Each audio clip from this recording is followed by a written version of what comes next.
올림픽 표 아시죠? 더 높이, 더 빨리, 더 멀리. 이게 올림픽 표입니다.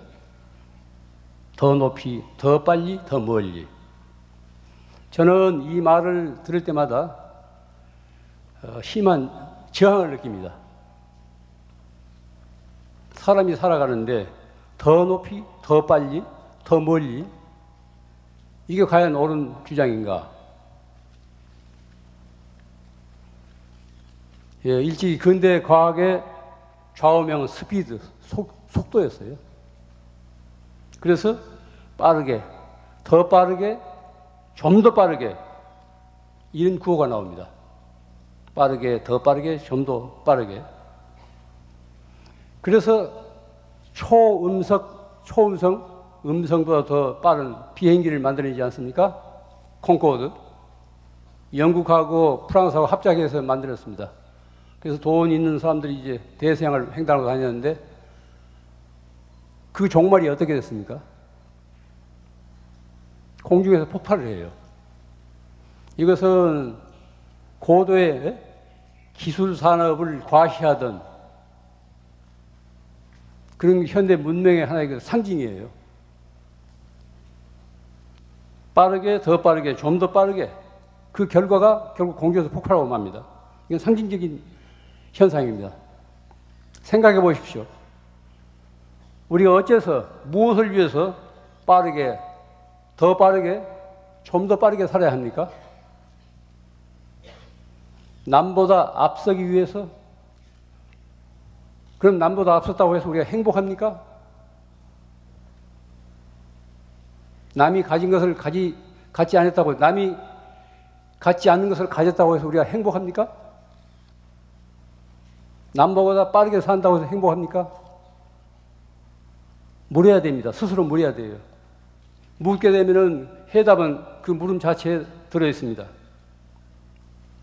남보다 앞서기 위해서 산다는 것은 결코 앞섰다고 해서 행복할 수가 없습니다.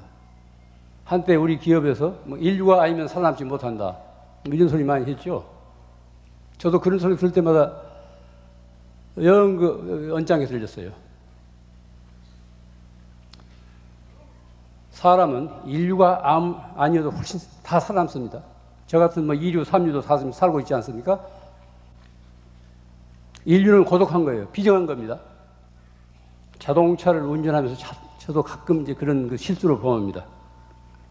흔히 도착지를 미리 생각해가지고 오로지 이 몇 시까지 닿아야 된다, 몇 시간 걸려 거기를 도착해야 된다, 이런 생각에서 운전을 하고 있어요. 도착만을 위해서 그 과정을 소홀히 합니다. 목적만을 위해서 수단을 소홀히 한다고요. 이건 건전한 삶의 태도가 아닙니다. 삶은 미래가 아닙니다. 지금 바로 이 순간이에요. 바로 지금 이 순간을 살 줄 알아야 됩니다. 바로 지금 이 순간 이 자리를 벗어나지 않아야 돼요. 우리들은 지금 7,000명 가까이 무슨 인연이 됐건 간에 오늘 이 자리에서 이렇게 지금 만나서 이렇게 지금 살고 있어요. 순간순간을 그렇게 삽니다. 그 사실을 소중하게 생각해야 됩니다. 그걸 감사하게 의식해야 됩니다. 그런데 흔히 현재 살면서도 생각은 과거에 있고 또 오지도 않은 미래 쪽으로 달립니다. 그렇게 되면은 현재가 소멸되고 말아요. 내 몸뚱이만 현재에 걸려 있지 실존은 현재에 있지 않습니다. 늘 지금 이 자리를 소중하게 생각하십시오. 지난 여름에 이제 연꽃을 보러 갔는데 연꽃이 없더라고요. 연꽃은 일주량이 많아야 연꽃이 피는데 전국에 어디 가나 이제 연꽃다운 연꽃이 없어요.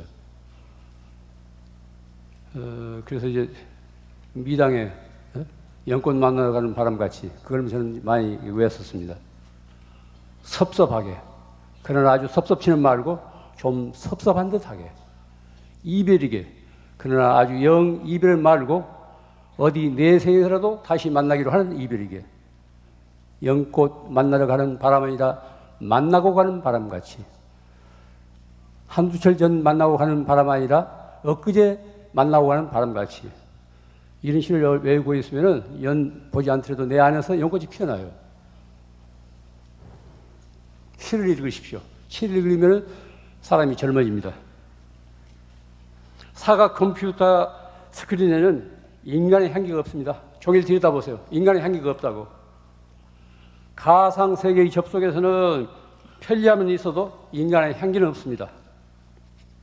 현실적으로 구체적인 접촉을 통해서만 그 향기가 배어나옵니다. 그렇기 때문에 무엇이든지 빨리 단박에 이루려고 서둘지 마십시오. 인간이 성숙하는 데는 시간이 필요합니다. 하나의 씨앗이 움트고 꽃피고 열매 맺기까지는 사계절의 순환이 받쳐줘야 돼요. 바로 씨 뿌려가지고 꽃피고 열매 맺을 수 없습니다.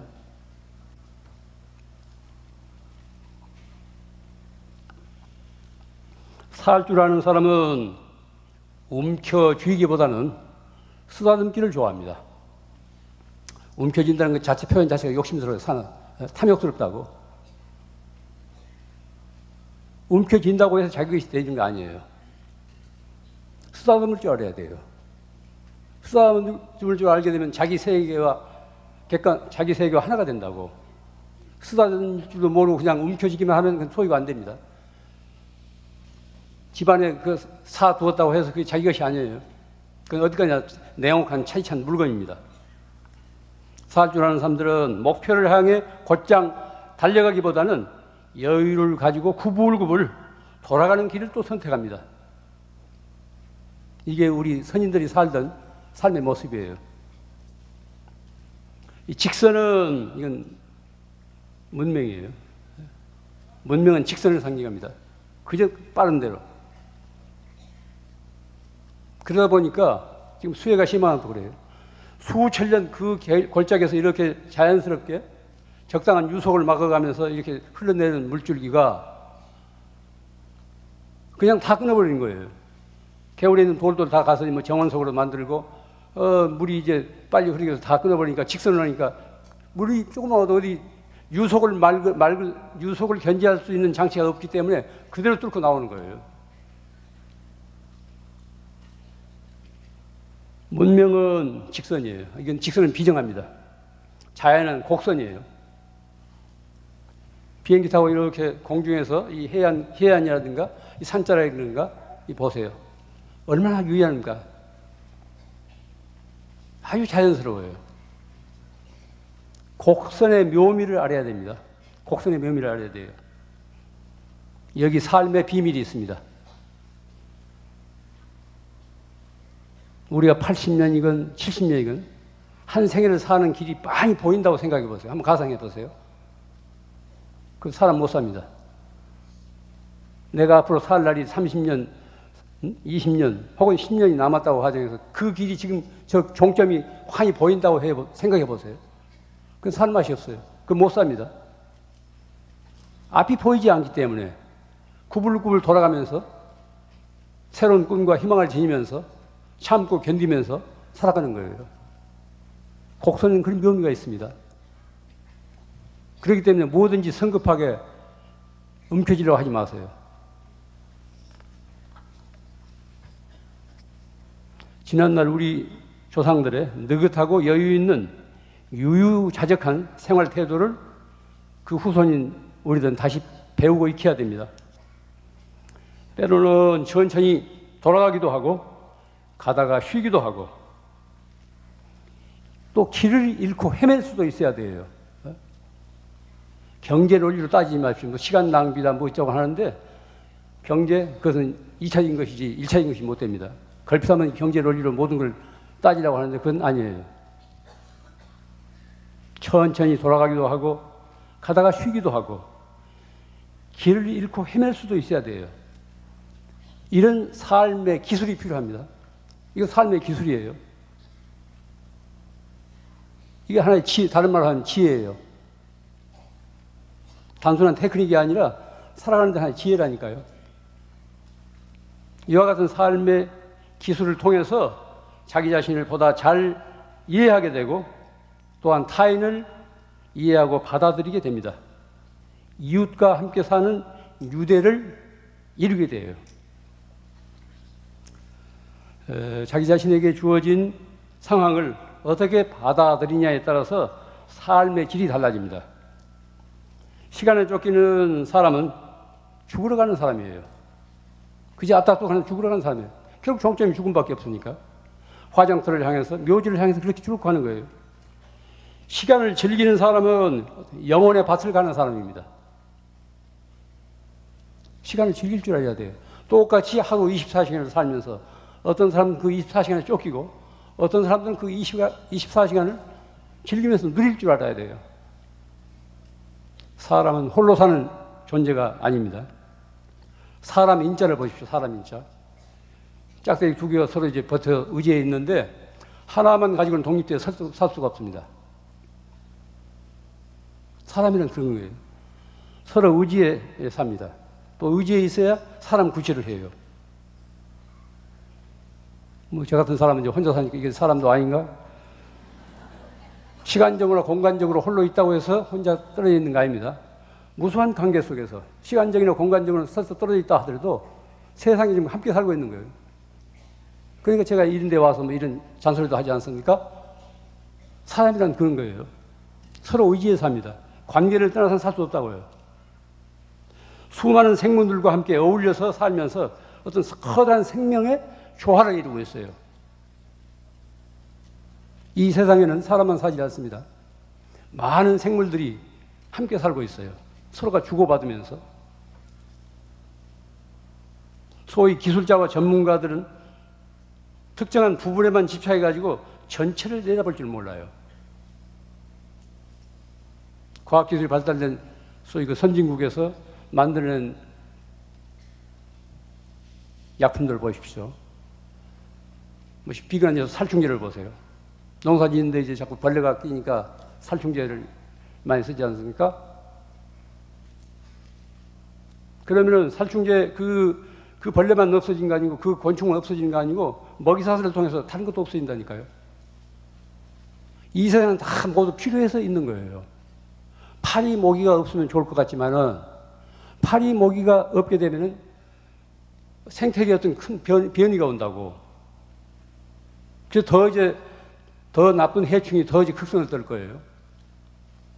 제가 사는 강원도는 요즘 그전에는 이 산에 열매가 많이 맺히고 그랬는데 열매가 별로 맺히지 않았어요. 뭐 돌배 같은 거, 산자두 같은 거 많이 맺히고 있는데 안 맺혀요. 물론 이제 비도 많이 왔겠지만은 이유가 그거라네요. 솔잎 폭발을 방지한다고 해서 항공 방제를 가끔 해요. 솔잎 폭발을 죽인다고 해서. 그런데 거기에 이제 필요한 그 곤충들이 같이 죽는 거예요. 벌이나 나비가 못 사니까 이게 촉매작용이 안 된대요. 그러니까 열매를 못 맺히는 거예요. 그 전체를 봐야지 어느 한 부분만 봐가지고 해서는 안 됩니다. 소위 전문가나 뭐 기술자들, 이 사람들은 부분밖에 볼 줄 몰라요. 부분을 잘 봤다고 해서 노벨 화학상을 주고 뭐 물리학상을 주고 그러지 않아요? 몇 해 안 가면 그게 다 이제 어떤 의미에서 무가치한 일이 되는데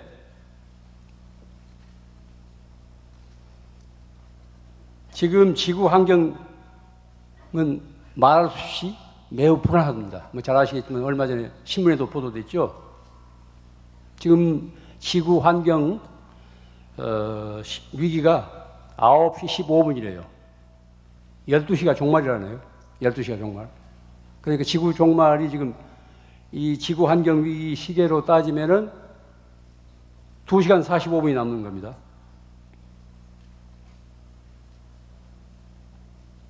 이것은 세계 각국의 환경 전문가들을 대상으로 한 설문조사를 토대로 해마다 환경 위기 시간을 발표해요. 일본 아사히 그라스라는 재단에서 하고 있는데 환경 전문가들이 이 전문가들의 의견이기 상당히 우리가 신뢰할 수 있습니다. 그리고 금년이 지구 환경 위기가 제일 아주 나쁜 해라는 거예요. 그런데 이런 현상은 우리들 생활 자체가 변화되지 않으면 이런 현상은 갈수록 더 심할 겁니다. 하나밖에 없는 이런 그 지구, 우리 삶의 터전을 누가 이렇게 병들게 만들었어요? 그 지구 안에 사람들 탓이에요. 물론 우리나라 같은 경우도 이제 책임이 없는 건 아니지만 소위 그 대량 생산, 대량 소비, 대량 폐기하고 있는 미국 같은 그런 산업 구조, 이런 나라들이 지금 지구를 다 오염시키는 거예요. 대기를 오염시키고 있는 그 아황산 가스 배출량이 미국이 전 세계 28%를 차지하고 있어요. 지구 온난화를 만드는 주범이 미국의 소비에 말하자면. 그래서 유럽에서는 유럽의 홍수라든가 가뭄이 이 미국 탓이라는 거예요. 우리나라 같은 경우는 거기다 비하면 세 발의 피입니다. 전 세계 인구 중에서 5%밖에 차지 않는 나라가 거의 전 세계 자원을 독점하다시피 해가지고 마음대로 쓰고 휘두르고 그러지 않습니까? 우리가 보고 듣고 말하고 생각하고 행동하는 것은 업이 됩니다. 업. 카르마. 제가 요즘 어디 가나 이 업에 대해서 많이 이야기합니다. 업이란 무언가? 순간순간 우리가 보고 듣고 말하고 생각하고 행동하는 것, 이거 업이 돼요. 이것이 두터운 것을 업장이라고 그러잖아요. 업장. 그래서 뭐 절에서 업장 소멸해서 3일에 참여한다고 그러는데 이거 업이에요. 그러니까 순간순간 내가 말하고 보고 듣고 생각하고 행동하는 것이 나를 만들어 간다고, 내 자신을. 개인의 업을 별업이라 하고, 별업이라 하고, 여럿이 짓는 업, 사회적으로 짓는 업을 공업이라고 그렇습니다. 공업. 대기 오염이라고, 이것은 별업이 아니라 공업이에요. 모두가 그런 식으로 살기 때문에 그런 그 결과를 입고 있습니다. 업이라는 것은 우리 마음밭에 뿌리는 씨와 같아요. 씨를 뿌리는 것 같다고. 이 씨앗이 어떤 상황을 만나면은 일찍이 예상 못했던 결과를 낳습니다. 이게 업의 파장이고 그 흐름이에요.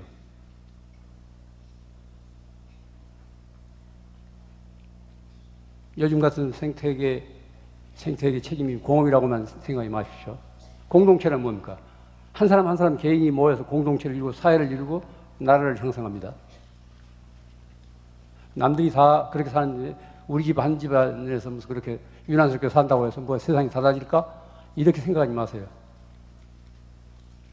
어떤 것이 값 있는 삶인가, 어떤 것이 가치 부여할 수 있는 삶인가를 생각한다면 남이 어떻게 살는가는 나는 그 가치를 부여할 수 있기 때문에 그렇게 사는 거예요.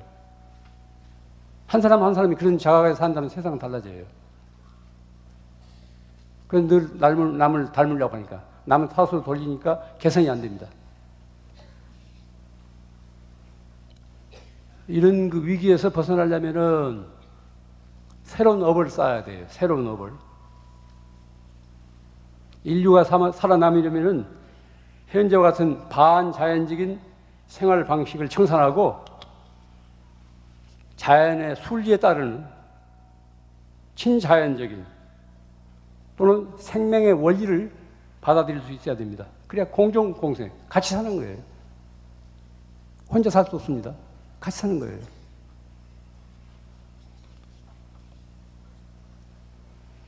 현대인들은 너나 할 것 없이 모두가 자기밖에 모르는 이기주의자들입니다. 물론 저 같은 사람도 그 중에 하나예요. 개인뿐 아니라 사회, 집단, 국가도 다 그렇습니다. 모두 저 목 챙기기에만 급급하지 이웃을 생각하지 않아요. 남을 배려할 줄 몰라요. 모두가 자기네 이익만을 추구합니다. 모두가 자기 중심적이에요. 덕이란 무엇입니까? 남을 배려하는 그 마음입니다. 그래서 큰 덕자라고 하지 않습니까? 남을 배려하는, 이웃을 배려하는 그 마음이에요. 곧 자비심이에요. 자비심. 잘 아시겠지만 우리나라에서 한 해에 1만 2천 명의 어린이들이 버려지고 있대요. 뭐 통계입니다. 통계라는 것은 뭐 그 비싸지 정확한 숫자는 아니에요. 한 해에 1만 2천 명의 어린이들이 이제 버려지고 있대요. 뭐 여기서는 주로 이제 미혼모하고 뭐 이혼 그런 가정에서 오는 현상인데, 소위 그 말 못할 사정 때문에, 말 못할 사정? 말 못할 사정이 어디 있어요? 이거 구실해. 자기 자신밖에 몰라서 그런다고. 어린 생명을, 자기를 의지해서 나온 이 세상에 자기를 의지해서 나온 어머니가, 아버지가 오른쪽 내버리잖아요. 이런 짓은 인간의 도리일 수도 없습니다. 또 이런 업을 짓게 되면 반드시 그 과보를 받아요. 내가 지어서 내가 받습니다. 결과를 생각해야 돼요. 우리 어떤 순간에 어떤 생각이라든가 행동을 한다고 해서 그걸 끝이지 않습니다.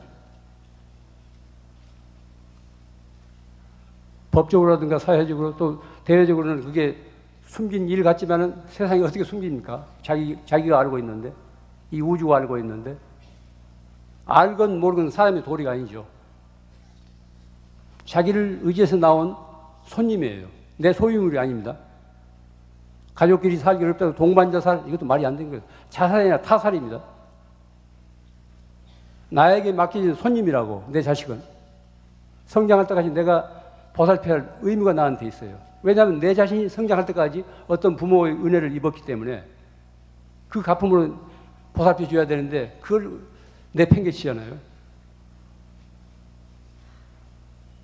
어떤 희생을 감수하더라도 자신에게 맡겨진, 자신을 의지하고 이 세상에 나온 어린 생명을 버려서는 안 됩니다. 말 못할 사정이라고 하지만 참고 견디면서 아이를 기르는 과정에서 어머니가 되고 사람이 되어가는 거예요. 인간이 형성되어 가는 겁니다. 갑자기 사람이 되는 것이 아닙니다. 그런 어려운 일을 통해서, 참고 견디기 어려운 일을 통해서 한층 한층 인간이 되어가는 거죠. 인간으로 성숙해 가는 겁니다. 최근에 들은 이야기인데, 요즘 그 입양 실태인데요. 사내 아이를 꺼린다네. 사내 아이를 꺼린대요. 왜? 이유가 뭐냐? 유산상속 문제로 사내 아이를 꺼린다네요. 그래서 외국에서 입양 신청 온 사람들이 계집아이를 원하는데 없대요. 국내사로 이제 남은 사내밖에 없대요. 뭐 최근에 제가 들은 얘기인데, 이렇게 목숨까지도 뭐 그런 식으로 이제 뭐 생각하는 그런 그 삭막한 세태입니다. 요즘 저도 이제 제 그 나이를 의식하게 돼요. 늙어가는가 봐요. 세월의 무게를 어쩔 수 없는가 봐. 그 전에 별로 생각하지 않던 일들 요새 와서 새삼스럽게 생각이 돼요. 이제서야 이제 뒤늦게 아마 철이 드는가 봐요. 지금까지 내가 살아오면서 얼마나 많은 사람들로부터 도움을 받으면서 살아왔을까, 이런 생각을 많이 합니다. 정신적으로나 물질적으로 지금까지 내가 살아오면서 얼마나 많은 사람들이 은혜 속에서 내가 살았을까.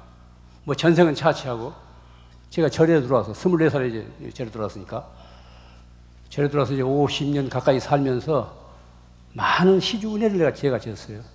뭐 부산에 계신 많은 신도님들 있지만 특히 지금 부산에 계신 신도님들 제가 신세를 많이 졌습니다. 나는 그동안 남에게 얼마나 도움을 베풀었는가, 이걸 반성하게 돼요. 제가 남에게 베푼 도움보다는 제가 지금까지 입은 그 은혜가 막중합니다. 그건 뭐 100분의 1, 1000분의 1에 비교할 수 없어요. 그 이제 제가 요즘 이제 늦게 발심해가지고 될 수 있으면은 내 몸은 좀 고달프더라도 나를 필요로 하는 데에는 큰 지장이 없는 한 내가 이 세상을 하직하기 거들어줘야 되겠다 해서 이제 이번에도 이 노구를 이끌고 여기까지 내려왔습니다.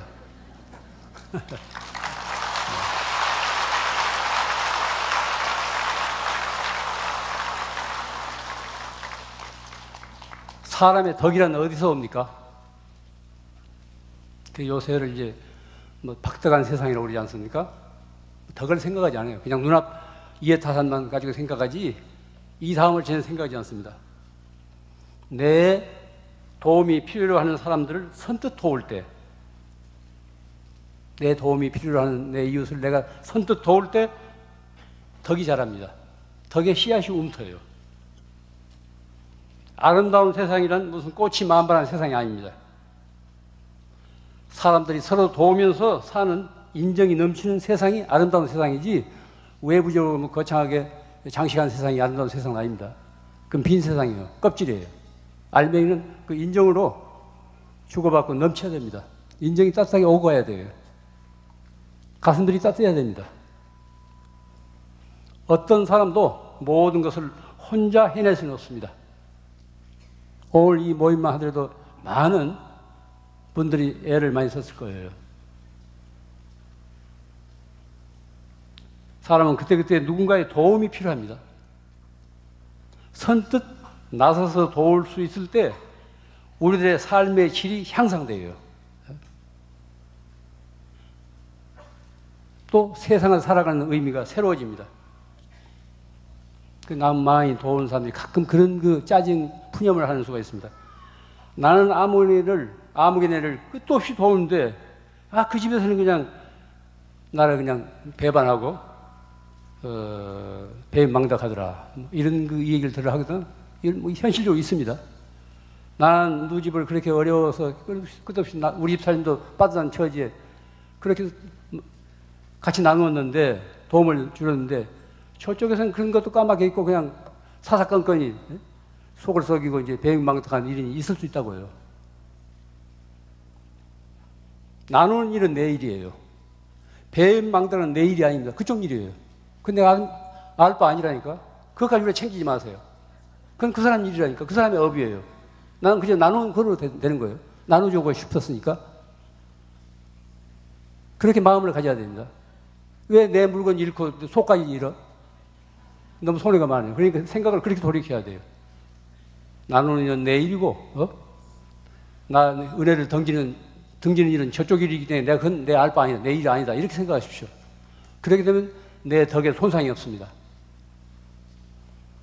또 남을 도울 때는 자기 생각대로만 해서는 안 됩니다. 이걸 알아두세요. 상대방의 자존심과 선택권을 존중해야 돼요. 모든 걸 내 식대로 처리하지 마십시오.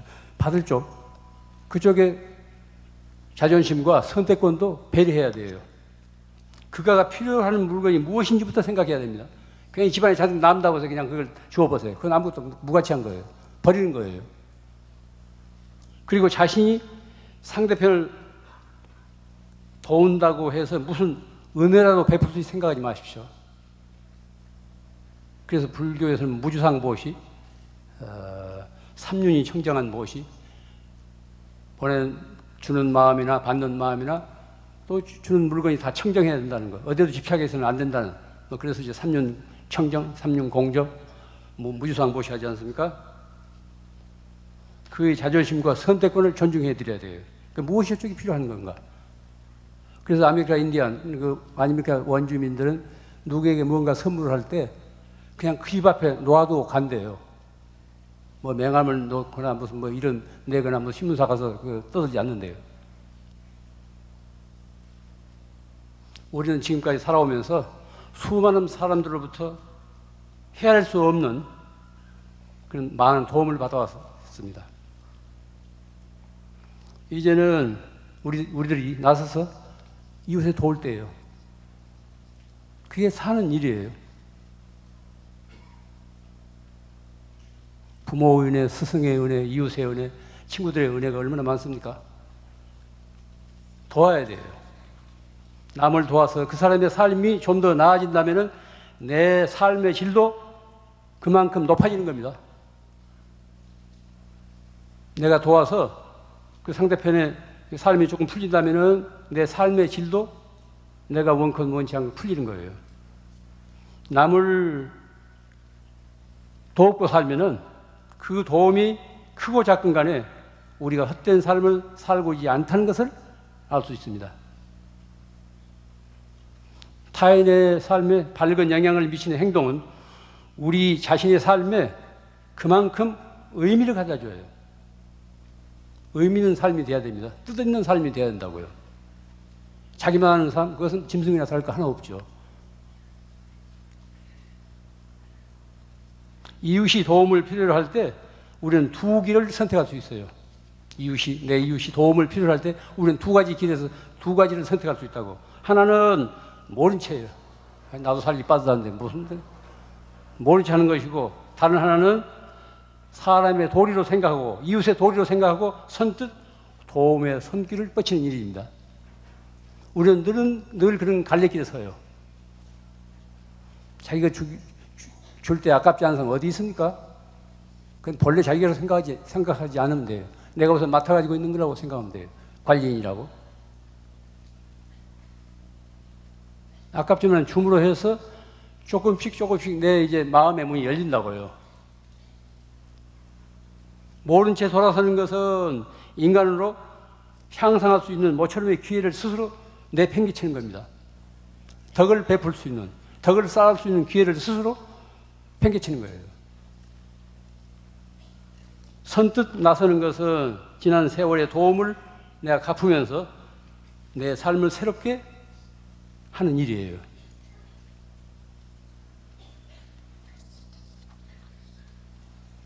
사람을 분열시킨 것은 무슨 신앙을 갖는 사람, 신앙 갖지 않는 사람, 여기에 있지 않습니다. 사람을 분열시킨, 신앙으로서 사람을 분열시킨 것, 그건 다른 신앙이 아니에요. 믿는 사람과 믿지 않는 사람 사이에 있는 것이 아닙니다. 인간의 분열은. 다른 사람의 고통 앞에서 등을 돌리는 사람과 그 고통을 함께 나누겠다고 받아들이는 사람 사이에 있는 거예요. 사람의 품이라든가 사람의 질을 그렇게 갈라놓아요. 모른 채 하는 사람하고 선뜻 내 일로 생각하고 거드는 사람하고. 남에게 도움을 줄 때 어떤 보상을 바라지 않습니다. 보상을 바라지 않아요. 그런데 자연스럽게 보상이 따릅니다. 내 가슴이 그만큼 따뜻해져요. 나누어 주고 나면 내 가슴이 그만큼 따뜻해진다고. 또 내 시야가 그만큼 넓어집니다. 내 인생의 의미가 그만큼 깊어져요. 이게 나눔의 메아리예요. 그래서 불교 경전에서는 보시가 제일바람인, 첫째가는 바람이라고 하지 않습니까? 바람이란 이쪽 강에서 저쪽, 이쪽 언덕에서 저쪽 언덕으로 건너는 일이에요. 다시 말하면 이 세상을 살아가는 일입니다. 세상을 사는 일을 바람이라고 그래요.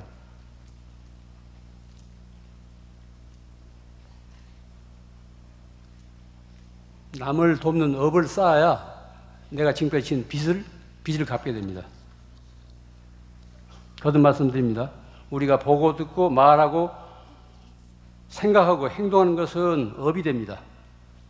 그래서 업보 중생, 업보 인간이라고 하지 않습니까? 그러니까 나를 만드는 것은 순간순간 내가 무엇을 듣고 무엇을 말하고 무슨 생각을 하며 어떤 행동을 하느냐에 달려 있습니다. 남이 나를 만드는 것이 아니라 내 자신이 나를 만들어갑니다. 무슨 마음의 갈등이 있을 때 늘 그렇게 생각해요. 이것은 나를 만드는 일인가? 나를 해치는 일인가?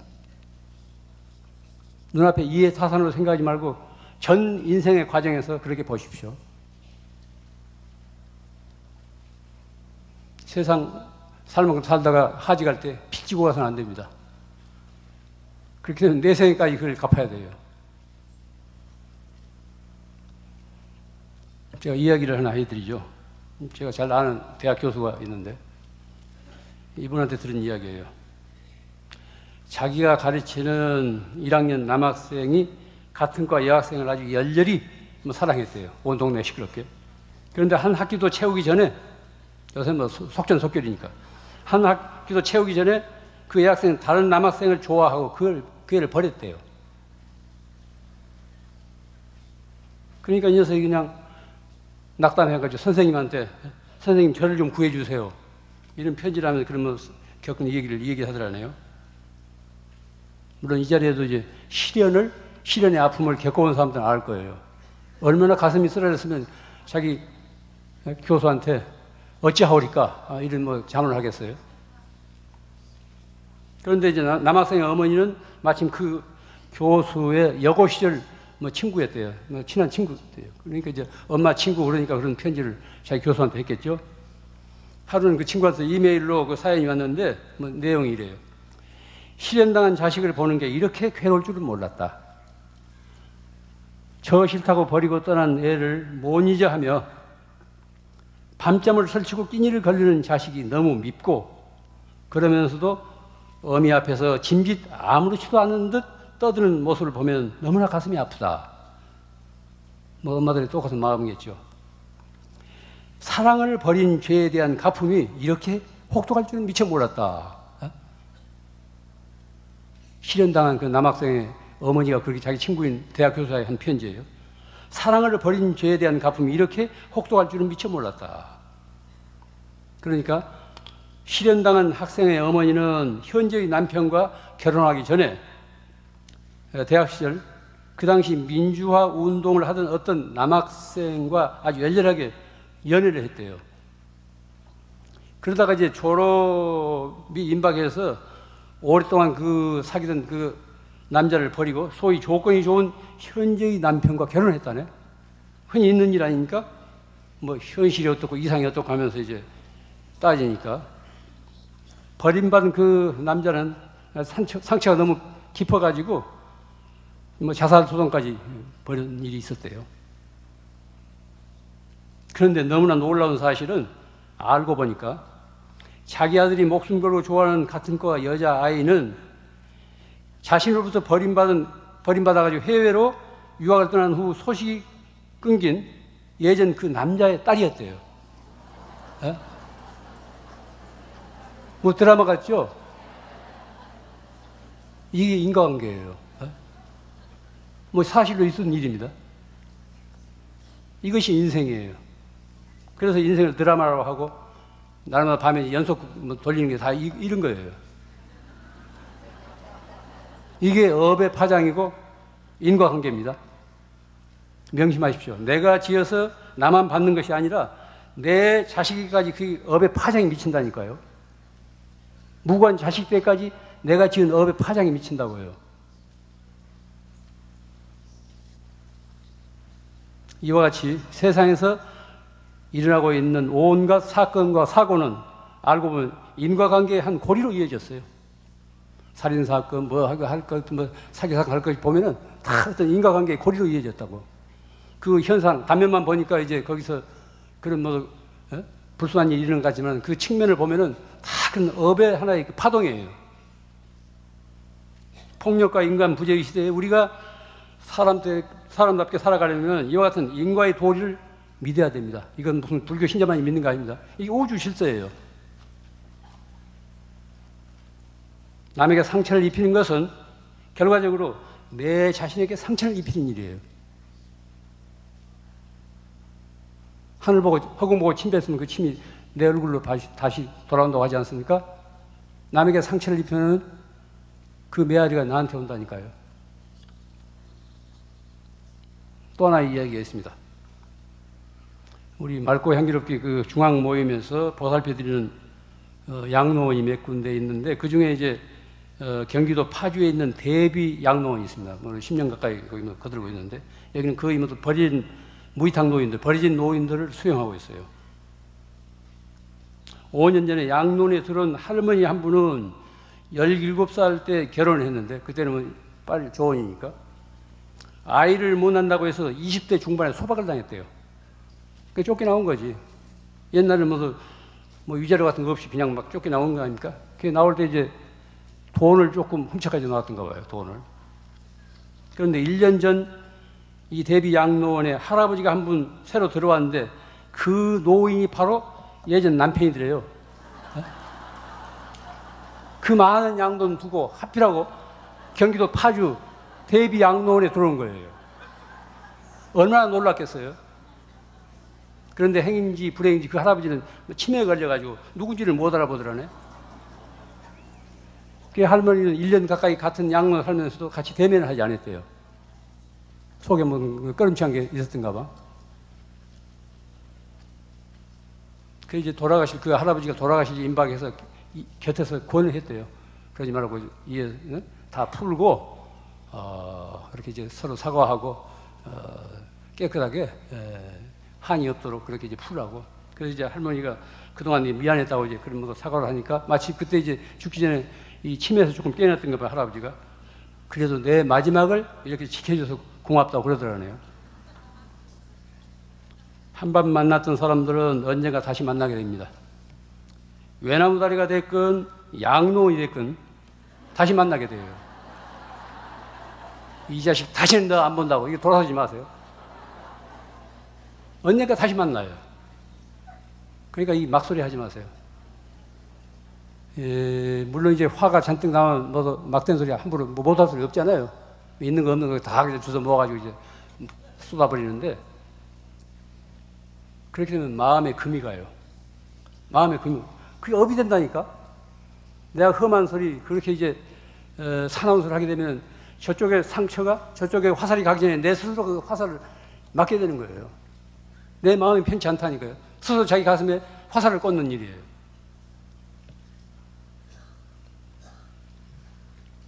다시 만나게 됩니다. 다시 만날 걸 생각해야 돼요. 그렇기 때문에 우리가 하루하루 살아가는 동안 나쁜 인연 맺지 말고 좋은 인연을 맺어야 됩니다. 우리들의 생각과 말과 행동은 우리 정신에 깊은 자국을 남겨요. 그래서 말로 인해서 위로받는 사람도 많지만 한마디 말로 인해서 상처받는 사람이 얼마나 많습니까? 생각과 말과 행동은 우리 정신에 깊은 자국을 남깁니다. 그것은 우리 마음밭에 뿌려진 씨앗과 같은 거예요. 이 다음에 반드시 그 열매를 거두게 돼요. 좋은 생각과 따뜻한 말씨와 착한 행동은 좋은 열매를 맺고, 나쁜 생각과 가시돋친 말과 비열한 행동은 나쁜 열매를 맺게 마련입니다. 누가 그렇게 하는 것이 아니라 그게 세상의 도리고 우주의 질서입니다. 순간순간 우리들이 갖는 어떤 생각이나 염원은 우주 공간에서 두고두고 진동을 한대요. 이게 명상가들이 하는 말입니다. 남을 미워하게 되면은 내 자신이 그 미워하는 기운으로 가득 채운대요. 미워하는 그런 에너지를 발산하고 있대요. 또 남을 사랑하게 되면은 내가 사랑으로 충만하게 진동한대요. 그래요. 우리 어떤 사람을 처음 대했을 때 어떤 사람은 몇 년 사귄 사람처럼 아주 친하고 가까이 된 사람이 있고, 한동안 사귀어서도 영 떨떠름하고 잘 가까이 되지 않는 사람이 있거든. 이건 그 사람이 지닌 업의 파동이 그렇다는 거예요.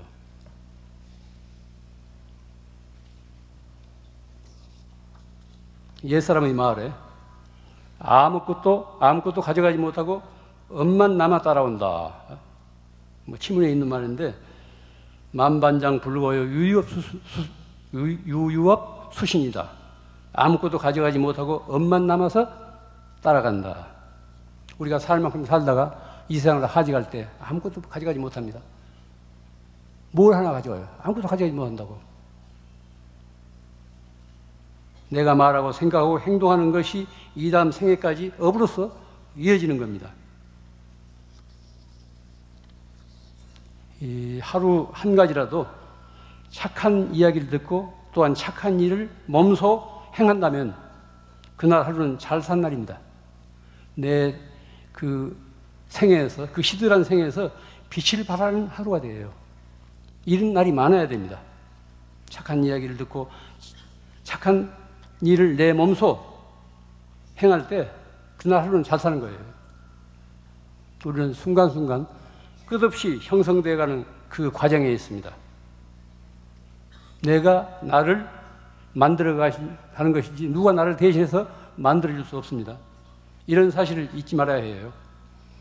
그래서 날마다 비슷비슷한 되풀이 속에서도 늘 새로운 날이 돼야 됩니다. 끝으로 당부의 말씀이 있습니다. 그동안에 그런 거 쌓인 앙금이 있다면 오늘 돌아가서 그냥 풀어버리세요.